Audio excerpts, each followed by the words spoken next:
Okay, so now that you have your site and you are ready to get started setting up some things in your room or in your website, I want to go ahead and direct you on how to get support if you need it. This shows you your site planner. It tells you the step-by-step things that you can do to get it started. It's got videos on there. It tells you every step that needs to go through, site goals, look at other sites so you can compare other sites here. Organizing pages, laying out pages, changing your theme, amazing photos. So this is something if you get a little stuck, go ahead and click on your help and your site planner can help you.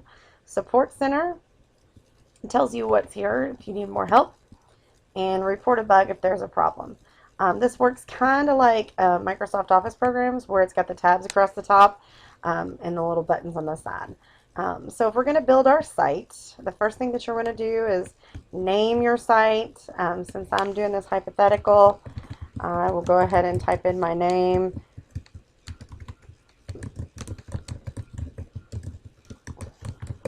And some ideas, this would be follow me or whatever you want to put over here. And then this is the first page, like that is your home page. So this is where you want to put everything that you want everybody to go back to. So your main information.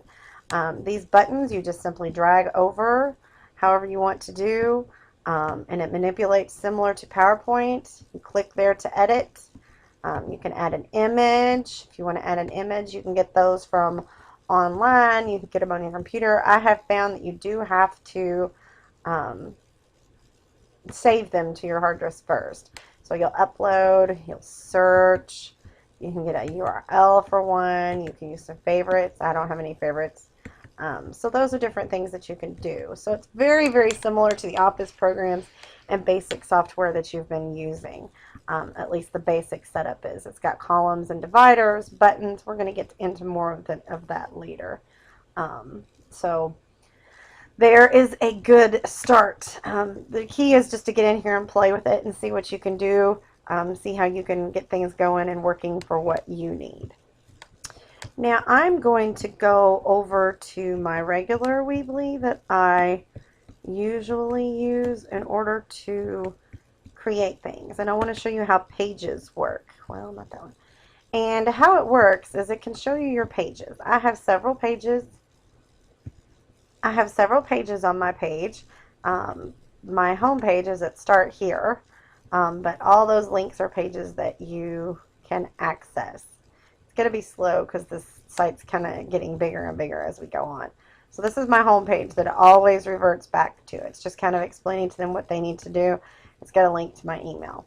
How you navigate your pages and add pages to here is through this tab across the top.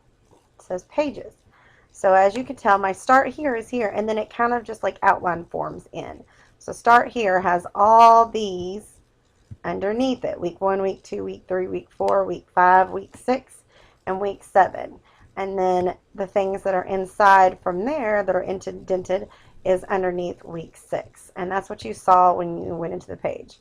So if I wanted to add a page, let's see, you go up to the top and you add page. Now the frustrating part, you can add a blog, an external link to another site. The thing that I don't like is it always adds the page to the very bottom. So when I'm dragging them on, I have to drag it up. And it's just like PowerPoint things. You drag it along and it'll go wherever you want it to go. I'm not ready to really add a new page as to yet, but that would be how you do it. You rename it simply up here, and I can put extra page. Since I probably don't want the kids to see this yet, or see it at all, I would click Hide Page and Navigation Menu. So as you can tell, I've got some things that I want to use later that I have hidden so that they can't see it. And so when I'm planning, I might hide, like while I'm working on Week 7, before Week 7, I might hide Week 7 so that the kids don't go ahead and try to work over ahead. So then you save and edit.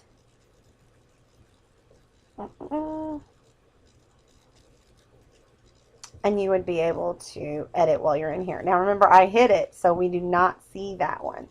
But if I wanted to change any of these pages, all I have to do is click over here and it will take me to that page. so that I could edit that page. So I hope that helps. It's another way to get started. Just keep building your pages and try to keep as organized as you can. Make it easy to follow.